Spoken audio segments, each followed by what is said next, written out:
welcome to Mock the Week. I'm Dara O'Brien. Joined this week are Ed Byrne, Tom Allen and Ria Lena, Rhys James, Hugh Dennis, and replacing Angela Barnes, who was taken ill at short notice today, Maff Brown.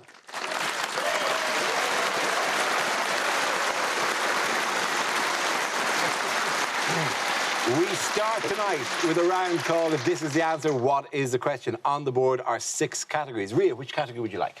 Politics, please. Excellent choice. Your topic is politics. The answer is 1%. What is the question? Is it the percentage of the school year my kids have actually been in school? Is it how many germs are completely happy with Domestos? Is it what are the chances Maff didn't poison Angela Barnes? It's not fair, man. It's not fair. Just to say, Matt, because Angela did fall ill. She got a high temperature in the afternoon, and then in the current climate, let's say, decided the better thing to do was to step down. We send best wishes to Angela. I hope she gets well soon, and further that she hasn't made the rest of us ill. That's implicit in that. Matt, however, would normally be doing the warm-up on the show and has stepped up at very little notice to join us. Matt, welcome. Good to have you here. Thank you. I'll do my best. So, anyway, we're talking about the 1%. What is the question? Is it how much of Matt Hancock's DNA is identical to humans? Is it how much of The Crown is actually true? That is... You're right, that is the most outrageous thing that's probably going to get said today. OK, is it how much battery does Boris Johnson claim he's got left when he gets a call from Chris Whitty? Is it how effective is the COVID vaccine developed by mums, which is just an early night in a glass of water? Is it what percentage of people who buy The Sun can actually read it? Oh. Is it how many people who have voted for the Green Party have realised that, ironically, they've just wasted paper? Is it how much of Giuliani is still alive? Is it how much of an opposition has Keir Starmer actually mounted since he became leader of the Labour Party?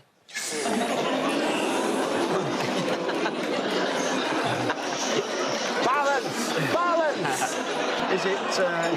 Is it how much notice was I given that I was going to be on the show? Yeah. Is it how much of the Mock the Week hair and makeup department's time is spent on Dara's hair?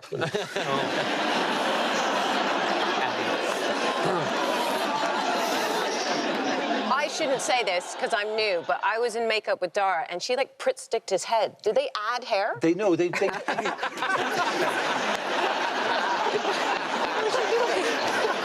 Pritt-stick. They don't rub Pritt-stick and then, like, roll me in something. They don't try. Is it what are Ria's chances of being asked back on the show after that haircut? Yeah. I'm ticking all the boxes here. You need me, all right? No. We get a grant and everything. And I get a passport, so it's a win-win. Yeah. What is the correct answer, please? It's what percentage of the boxes do I tick, actually?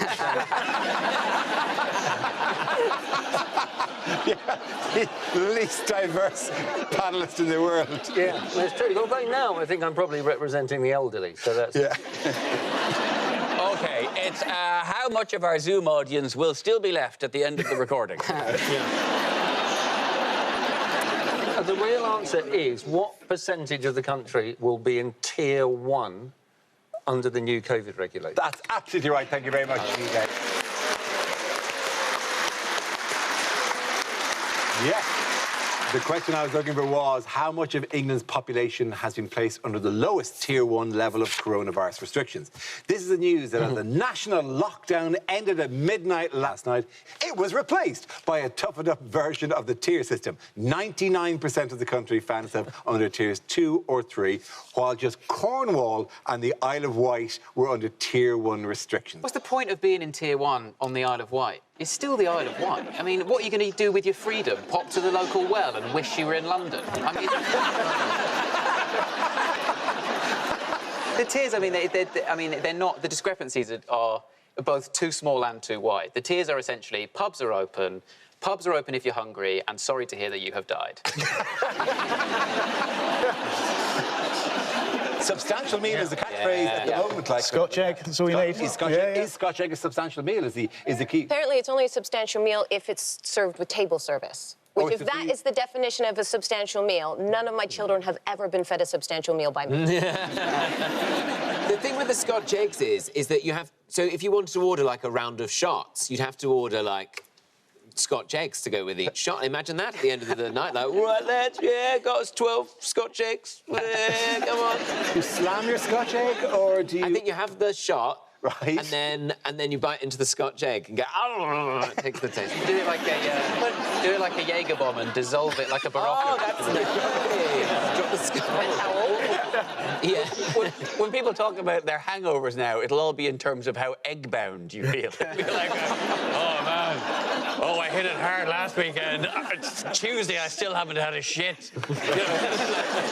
We're so obsessed with pubs. This is a pandemic, and all anyone talks about is, yeah, can I go to the pub or not? That's the whole. That's the whole debate. Not once have I seen an infographic telling us how many households we're allowed to be in a library with.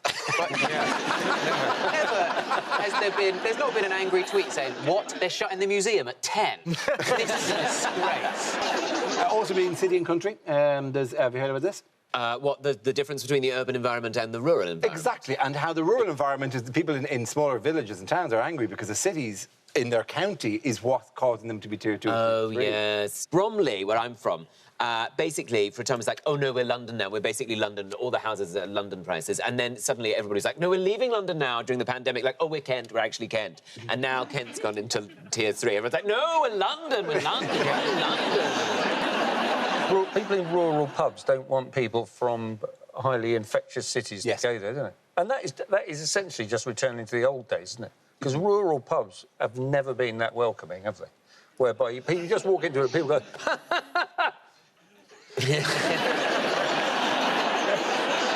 The big day to watch out for is 16th of December. It's when this will all be reassessed. 16th of December is when the tier results are, you'll know because you'll open the papers and there'll be pictures of blonde girls jumping in the air holding their results. We're at tier 1! Like the A-level results. Boris has been teasing that the whole time, hasn't he? Yeah. He's been teasing like, oh, tier 3 might become tier 2. It's a bit like a COVID cabaret. Tier 3, tier 2, tier 3, tier 2, tier 1. It's not your destiny, people. On the 16th of December, all Tier 3 areas must nominate 2 young people who must then go to the Isle of Wight as an offering. What are the recommendations have they made in terms of behaviour at Christmas? They've said if you are carolling, everyone needs to face the same way when you're carolling. Right. As opposed to all those carolling gangs that like to meet up and then scream carols at each other as they approach each other from opposite ends of an alleyway. Yeah. Good King Wenceslas, last look down. You've assumed sensibly that you mean everyone stands in a row this way. It could be that they all stand facing in one direction in a queue, and they only infect each other. Oh, I didn't. Oh, yeah, you're absolutely right. Yeah, because Just that one person at the front going, What if you answered the door to carolers and they were all standing in a line and they all kind of did that, you know, one that way, one that way sort of thing. So they're all picking forward. They should have... Can they all do that hand? They can do the hand thing as well. Do the hand Oh, thing. I love that one. You're not allowed to play board games. Board games are out. Board games. Especially Risk. That's one you're not allowed to. Yeah. Well, imagine Cluedo would probably be an unfortunate one. It was Professor Whitty with the COVID at the briefing. I was looking forward to buying the new... there's a new version of Monopoly where you're only allowed to buy or operate anything if you went to school with Boris Johnson. But the recommendation of board games, this is what I don't understand. They said, please don't play board game. There's lots of pieces, you know, that you can spread COVID between. We're like, how are you playing Scrabble? You're not literally supposed to lick the letters to stick them on. No, you're just supposed to put your hand in that sack of germs. Toss it around. Everybody ready to play? Everybody ready to play? Everybody ready to have a good game of Scrabble here? I've got a C, an O, a V, an I, and a D. I think it's when they start the game, they're taking it too seriously and just spitting a hand for the handshake. Yeah. Oh, yeah, they do that. Why did people do that, Matt? I think it's to seal the deal. It's a silly... But why? I'm not as rough as I look, Tom, I don't know. Angela would know. At At the end of that round, the points go to Matthew and Reese.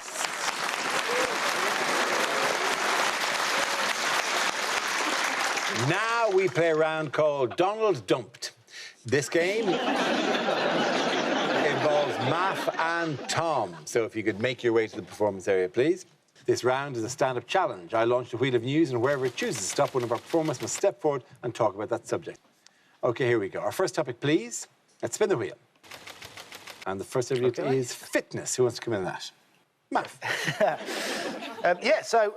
I'm probably not the only person in lockdown that put some weight on. I think I put about 2 stone on. So I'm trying to do something about it. And I've started doing some running. And I bought myself some, the running tights, the leggings. And I went for a run in my local park the other day. And the amount of women that just stared at my crutch. None. None. I'm going to cut a hole out tomorrow and make it worth it. Do you know what I mean? I went to the gym this morning, actually, and then afterwards I had a protein shake, although some people call it a wank. I've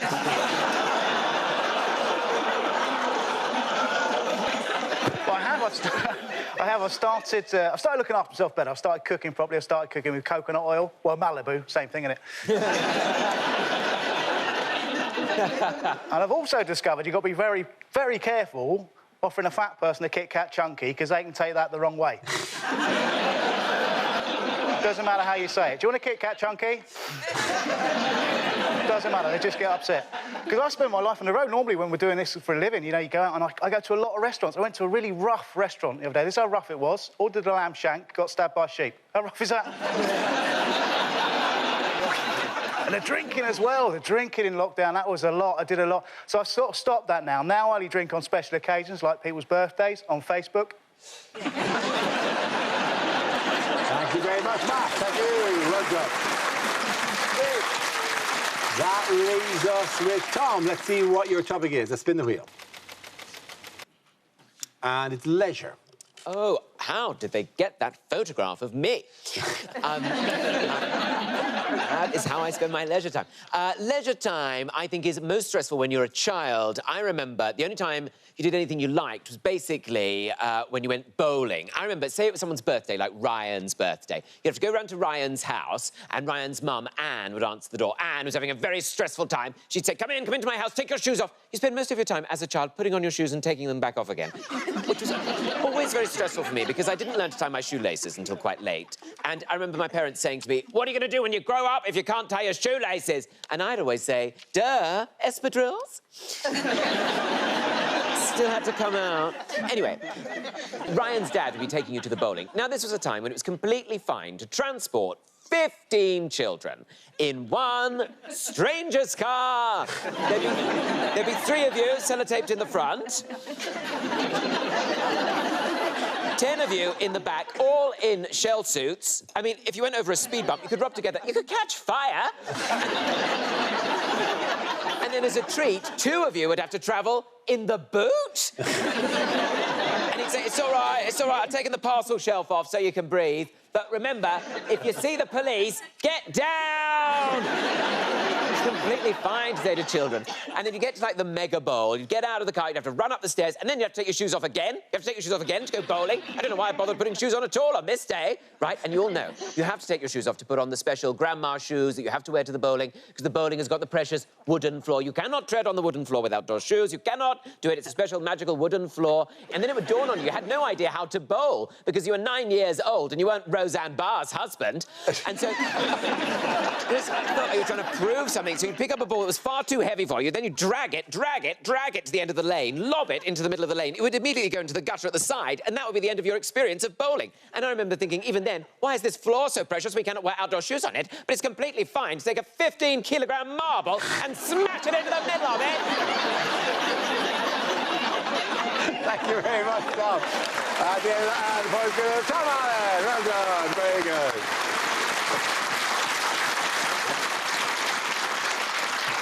Our next round is called Picture of the Week. I show the panel a topical image and ask them to tell me what's happening. So, what's going on here? Is she getting ready to record her version of Yes, Sir, I Can Boogie? Is this the source of the leak that a Scotch egg counts as a substantial meal? Is this Nicola Sturgeon retraining in cyber? Looks like she's going, "Oh, Sue, this guy's now changed his relationship status to it's complicated. What the fuck is that about?" Is she watching her favourite film, E.T., and trying to touch his finger? She's going SNP complaints line. No, I'm afraid Nicola Sturgeon isn't around at the moment. Is she pointing at it and going, oh, that's where my picture comes up? Oh, great. Is she just Googling how often can something happen and still be considered once in a generation? She's reading an article. She says, "Ooh, it says here sturgeon eggs are worth a fortune." They will wear tartan in any colour, won't they? That's the colour of porridge. How dare you? Saying hello, I'm just gauging voter intentions on Scottish independence. I'm putting you down as a yes. Don't argue. Bye. And the correct answer? Is that is Nicola Sturgeon. That's all we needed. Thank you very much. Great comment.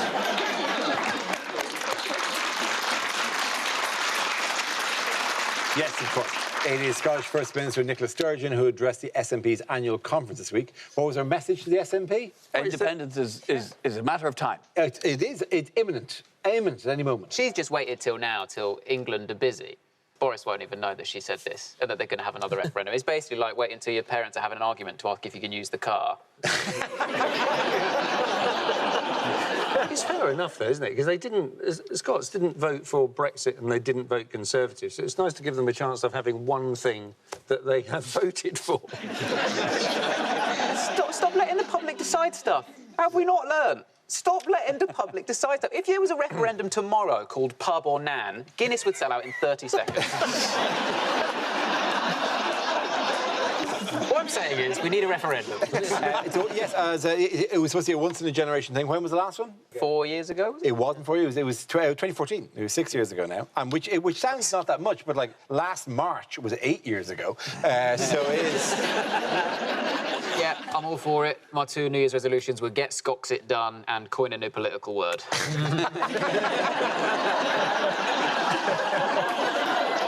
Is there a sense, though, that we might all then start, like, dividing off, and if Scotland goes separate, and then all the different tier areas of England could start dividing up? I mean, Kent is suddenly its own area, now Cornwall's its own area. We could all end up... Suddenly I'm going to be living in the People's Republic of Orpington. You could be king. Oh, then I love it. Then I love it. Me, actually, I love this. I love this. But we're going to be queuing everywhere as well, aren't we? In Kent, the queues on the M2. Oh, we're going to have queues to get into Blue Water. We just love it. We just love Blue Water so much. They're really, really worried about the lorry drivers, and presumably there'll be border, things in Scotland as well. Is dogging. They're really worried about that. And I'm thinking, well, I think it's just good to have spectator sport back.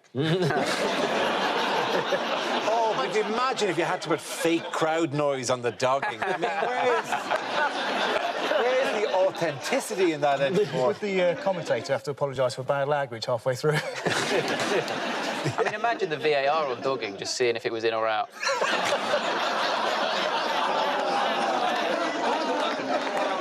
Did Nicola Sturgeon maybe think to herself, let's really start the drive for independence again now, because surely, by now, the people on Mock the Week will have run out of jokes about Scottish independence. and she'll be absolutely right. Yeah. Well, some of us weren't on it 6 years ago, so let me take it away. Meanwhile, what's going on here? He looks like he's in the most high-tech toilet on the planet. Yeah. That is a toilet roll behind it there, isn't it? Is he upgrading Matt Hancock's software? Is this the episode of Repair Shop where somebody's brought in the economy? Is this how he's trying to get money for the furlough scheme, just looking down the back of stuff? He's saying, my other cash machine is my wife. Is he saying, OK, look, it was a bit racist of you to assume I'm the IT guy, but weirdly, I do know how to fix this? Is he going, washing machines really do live longer with Calgon? Is he just trying to one-upmanship with David Cameron and having a hard drive? Has Rishi Sunak entered Robot Wars? Oh, no, that was cancelled, wasn't it? That was out of order, Ed. Has he entered Blockbusters? Oh, no, that was... All right, let it go. Turn Back Time. Turn Back Time, that went. Family Brain Games, that went. One season. Dara and Ed's Driving Adventure, they went. That wasn't my fault. Yeah. I'll take a punt at Leprechaun Boys. Over the years, surely that's come up. I mean, it got to a document stage. We did a pilot. Yesterday's Chancellor Rishi Sunak, who this week delivered a spending review setting out what the government will spend next year. What is the bad news for the UK's finances? It's going to be the worst recession since 1709. Yes. Which Jacob Rees-Mogg personally remembers. Hang on, I'm sorry. Whoa. I'm sorry, and we're trying to have a conversation here. Look what the Zoom crowd is doing. What the hell are you all up to here? This is... You're doing...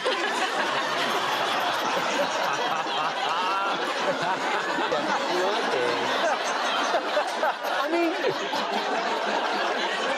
I admire you for doing it. Mexican wave I ever. admire you for doing it, but I really admire the man in the corner who refused to take part and who could see the wave approaching him for 10 different rows and went, no, I'm not doing this. I feel sorry for everyone who watched last week and then spent loads of money getting a weapon, thinking you were asking for that again. At the end of that round, the point's going to Ed, Tom and Ria. Now we come to scenes we'd like to see, so if everyone can make their way over to the performance area, I'll read out this week's topics, and then we'll see what our panelists can come up with. OK, here we go. The first subject tonight is unlikely lines from a TV detective show. No, it's not a murder. He just died.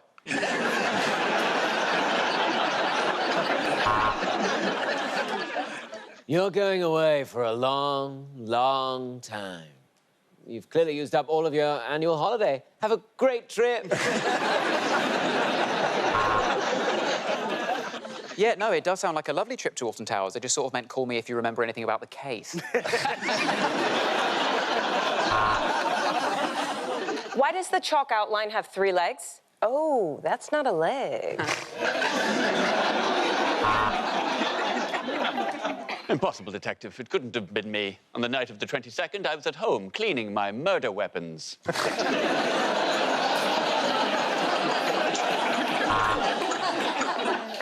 This is Tango Charlie. OK, my mistake. I'll get you a Pepsi, Charlie.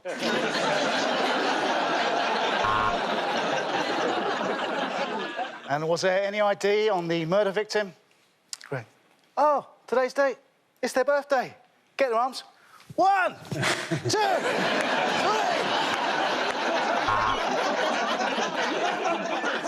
OK, I'm going to go in there and do the interrogation as normal. Then you come in, ask me which motorway I took to get here, sneeze very loudly, and then tell me things were done differently in your day. Classic good cop, dad cop.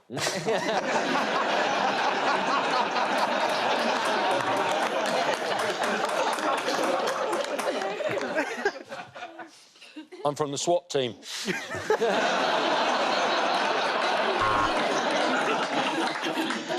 I've had enough. Turn over your badge. I've always been curious to know what the back of those badges look like. Whoa. Can you just... Well, can you speak in Norwegian? It makes it more gritty and then people don't realise the acting's actually shit.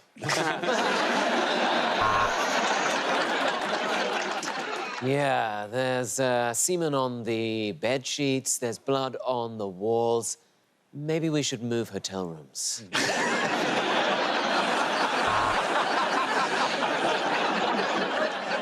Anything you say can and will be held against you at any time. What do you mean, why? Because I'm your wife.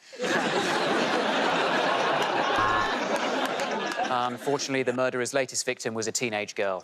It's believed her last words were, ugh, can you not?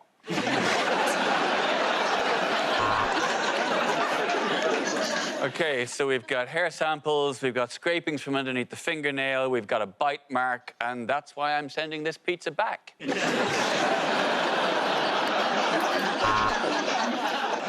I've got an artist's impression for you, boss.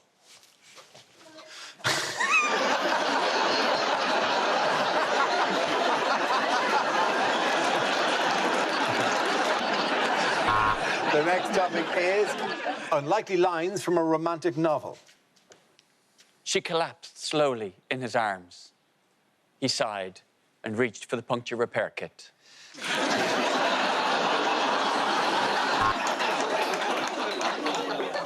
Oh, pretty, he said. Bully me like one of your civil servants.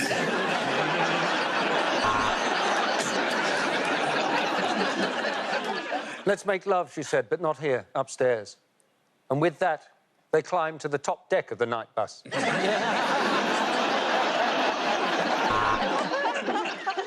She turned to her husband and said, let's try role play tonight. He said, sure. What do you want to do? He said, I want you to pretend you're the Prime Minister. Oh, you're into power? No, I want you to get me pregnant and fuck off. I'm wearing edible underwear, she teased. He ripped off her skirt. Yeah, I think generally that's supposed to be candy. It's just I'm not really in a spag bowl mood.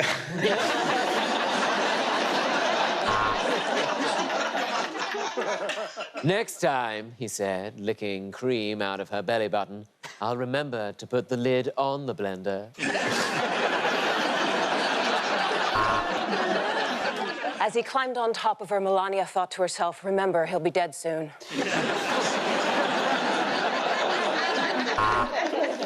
She smiled at him across the mattress. Aren't we lucky, she said, to have found a skip with one of these in it.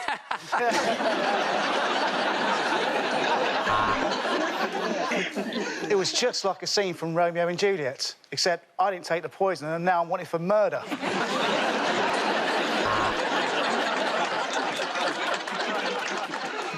2,000 a year, Mr. Darcy. Why, that's an awful lot of women. She took him by the hand and led him up to the bedroom. He couldn't believe it. She was about to make his deepest fantasy come true. He was going to get to have sex.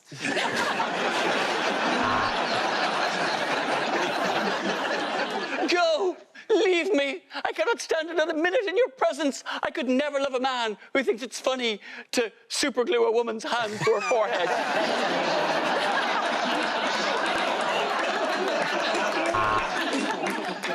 Anastasia walked towards the wall of chains, hooks, and rope. A huge hulk of a man stepped in front of her and said, "Hi, I'm Jeff. Welcome to B&Q." He said to her, "Will you make me the happiest man in the world and introduce me to your fit sister?"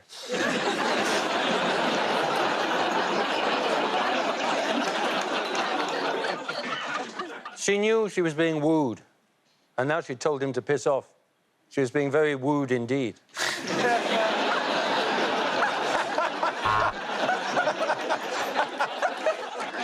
As he climbed under the covers, he couldn't believe what he saw.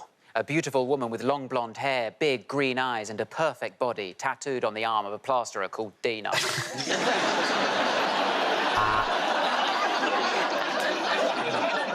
I came as soon as I got your message. Richard was dreadful at sexting.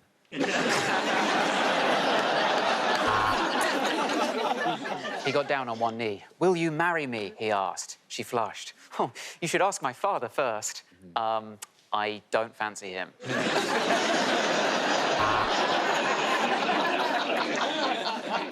He kissed her tenderly. She looked in his eyes and said, "Do that thing you know I like." And he went downstairs and restacked the dishwasher properly. At the end of that round, the points go to Ed, Tom, and Rhea.